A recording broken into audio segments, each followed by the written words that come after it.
Let us talk now to Howard Cox, London mayoral candidate for the Reform Party and the founder, of course, of Fair Fuel UK. A man who's been fighting on behalf of the motorists for years and years and years, as long as I can remember, actually. But don't worry, there's more good news on the horizon. Sir Keir Starmer, that great champion of the motor car, has come out and said that he doesn't think ULEZ schemes should be rolled out in the rest of the United Kingdom. So we're all safe. We're all in good shape. Howard, there's no need for you to campaign anymore. Keir Starmer has spoken. It's all sorted. Well, that's for today. You know, tomorrow it flip-flop again. You know what'll happen. You know what's expected. Right. Yeah, it's a welcome suddenly thing. Slam the car into reverse and start driving backwards at 100 miles an hour. Yeah, exactly that. And I think you may have noticed there's a general election coming. So he knows there's 37 million votes out there. Yes. With, drivers. Right. It's as simple as that. And it's so shallow and ridiculous. So, you know, it's nothing more shallow and ridiculous, of course, than the London mayor. Mm. Well, exactly right. I mean, I was up in Scotland at the weekend with my good friend Donald MacLeod, who's fighting the low emission zone up there. Because in Glasgow, you don't even get to actually pay to drive in it. You have to get a fine just for going in. And if you go in at all, you get fined. So the nighttime economy is getting killed off. There are businesses getting killed off as we speak. But they've got a judicial review coming up, I think, in September, where they're hoping it might get reversed. But this is a real problem for people all over the country, isn't it?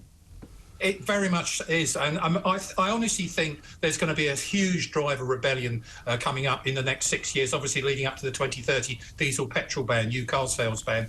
And I'm getting in, well, as you know, I've got about 1.7 million supporters, and my inbox is flooded with anger. It's not just, you know, frustration. This is serious anger about why are you doing this, especially, as you well know, the Transport for London, for example, the extension of the ULEZ zone to the M25 Greater London will not make any difference to the air we breathe. Right. So it is pure cash grabbing. It's an easy thing to do. We're cash cows. We have been for years. The Treasury has always done that with the fuel duty. We managed to keep that frozen and drop it by a little bit. But the whole thing about this is that what people forget in political life is that the driver is the commercial heartbeat of any economy. Yeah, exactly right. But what they don't seem to realise is that that economy is being snuffed out and being stifled at every single turn, because there's a big difference between taking that ULEZ zone, which currently runs in central London effectively, out to parts of rural kind of, I would call it sort of the suburbs, where,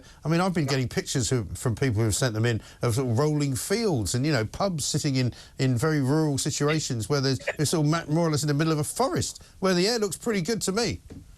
Well, not according to Sadiq Khan. You're always saying that the M25 is the barrier. You cross the M25, it's clean, wonderful air. Come back into the M25 inside the Greater London. We're all dying. 4,000 people are dying every year. Yeah. All the lives are being thrown everywhere. All that health fatality data, completely and utterly flawed. And they're using that as an emotive way to take money from our pockets. Yes, exactly right. And there doesn't seem to be any method by which Sadiq Khan will not continue to try and sort of weasel his way through this, because he's been told by consultation that the people don't want it.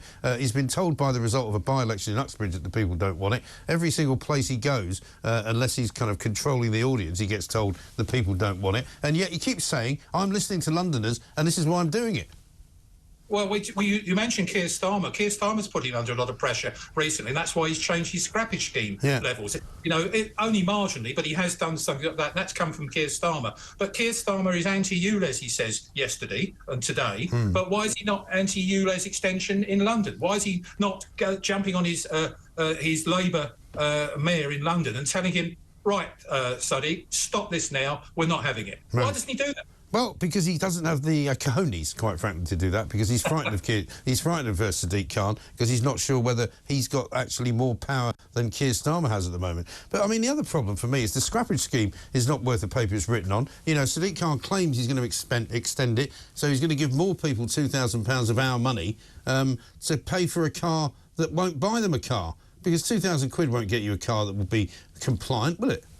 No, absolutely. The cheapest family car in terms of an electric vehicle is something around 25 to 30,000. Right. The smallest Nissan Leafs, you're looking at something like 15 to 20,000. So take 2,000 off. He's putting people more into debt. Yeah. That's what he's doing. And the interesting thing is the second-hand value of non-compliant vehicles are rocketing. Yeah. You know, no politician should interfere in any market, and that's what they're doing. Yeah. Exactly right. And meanwhile, we get news from Wales that a new 20-mile-per-hour speed limit is actually causing more dangerous driving, you know, because the mad Kim Jong-Drakeford has decided it'd be great if everybody drives around really, really slowly, so it takes them forever to get anywhere. But it now turns out it's actually more dangerous.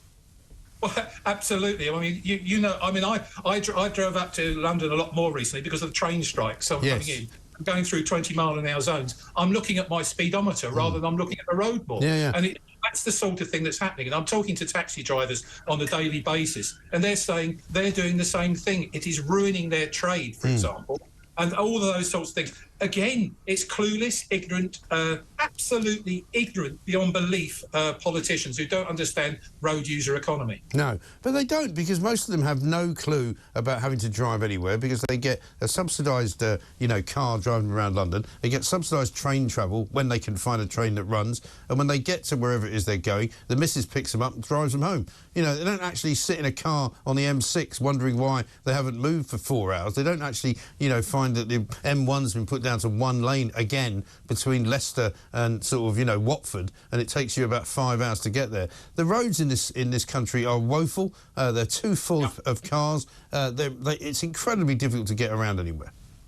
You're absolutely right. And the interesting thing I've learned only in the last couple of days, that the taxpayer is also paying for MPs' non-compliant taxes, you know, in terms of ULEZs and congestion charges, all those things. We're paying for that. They put that on their expenses. Now, how hypocritical can that ever be? Yeah. Well, my favourite story of the week so far, Howard, and I don't really heard this one on Monday, is that the Taliban apparently have got about £125,000 worth of outstanding parking tickets in London, which they're not paying. I'm just going to get a Taliban sticker. I'm going to put it on the car, and whenever I park anywhere, I'm going to claim an exemption, and then I'm also going to claim an exemption for any speeding fine I might get. I'll just say, look, sorry, guys, I'm in the Taliban. I love that. I really love that. I'm going to put that out on a tweet. I think it's great. That's really good. Absolutely right. I mean, it's ludicrous. But again, on a serious note, it's hitting low-income families, small businesses, you know, sole traders. You know, the midwife who does shift work at St Thomas's Hospital. I always quote that one. She's paying 56 quid over 2 days for congestion and ULEZs, and only makes 80 quid in a shift. What's the point of doing the work? Right. And we talk all the time, Howard, I know you're running for mayor, so you'll have policies on this. We talk all the time about having a referendum on net zero, whether or not people actually want it. Let's find out. Let's put it to the vote. Surely we should be doing the same with ULEZ, shouldn't we? I mean, who on earth gave these people permission to basically charge us to drive on the roads that we've already paid for? Absolutely right. We are one of the highest, if not the highest, tax drivers in the world, but they don't need to take any more money from us. And when I become mayor, I promise you, all of ULEZ is going, the whole of it, not just the extension, everything's going. I'm even looking at already the viability of the congestion charge too. I might be actually getting rid of that. The important thing is we've got to get London moving again, and that's the most important thing. I mean, the problem with London is the congestion charge has done nothing but actually cause more congestion. The ULEZ zone hasn't caused anybody to stop driving in it. The air pollution levels are very low. We know that because we know that when you've measured them on the underground, they're an awful lot higher, but actually above ground, they're pretty good. So that can only tell you one thing, which is that actually the cars, by and large, that are driving around central London these days are pretty clean. Well, that's the point, Mike, because there's technology. Clean fuel technology is available right now, can halve emissions, improve economy, fuel consumption by 10%. That's happening all around the world, particularly in the US. Texas, it's an illegal requirement to have it in the bulk delivery to forecourts.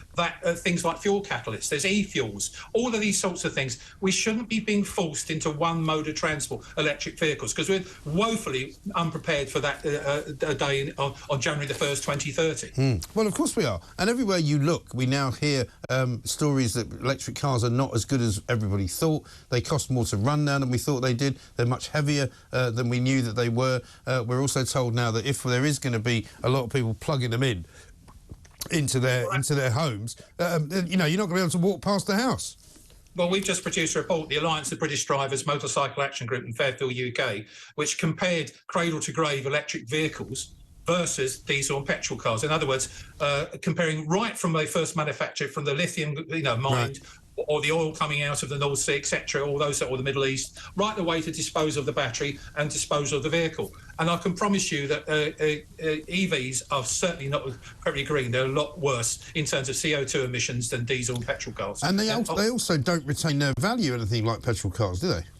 That's right. Well, I'm actually in the market to buy a new car. or get hold of a new car if I could afford it. Yeah. But I popped into a garage yesterday and I spoke to the dealer, and we had a good chat about what deals are available. You know about this, Mike. I spoke to you before about leasing and all the other things that are available to us.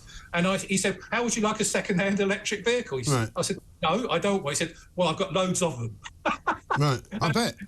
People are offloading them. They're going back to fossil-fueled vehicles. Right, because they're more efficient. If you're on a long journey, you don't want to be stuck running out of charge, because you know you're not going to be able to find a place to charge it, and you're going to have to probably wait a couple of hours before it gets charged up. The whole idea of electric cars was a kind of pie-in-the-sky notion dreamed up by people in California who've got loads of money and who don't really go anywhere. Well, the electric vehicle actual market is nearly saturated, because the ones who can afford it have virtually got one by now. No one else is. Something like 90% of people are not going to buy an electric vehicle. Right. Simple as that. So forcing us into this draconian approach, into all these edicts coming from both national and local government, is purely virtual signalling BS. And I'm sick to death of this, the way we do it. We should be working together with all drivers and all ways to incentivise clean fuel technologies. Yeah, I couldn't agree with you more, Howard. Thanks very much indeed. Howard Cox, like me, without much faith in the old Sir Keir Starmer flip-floppery,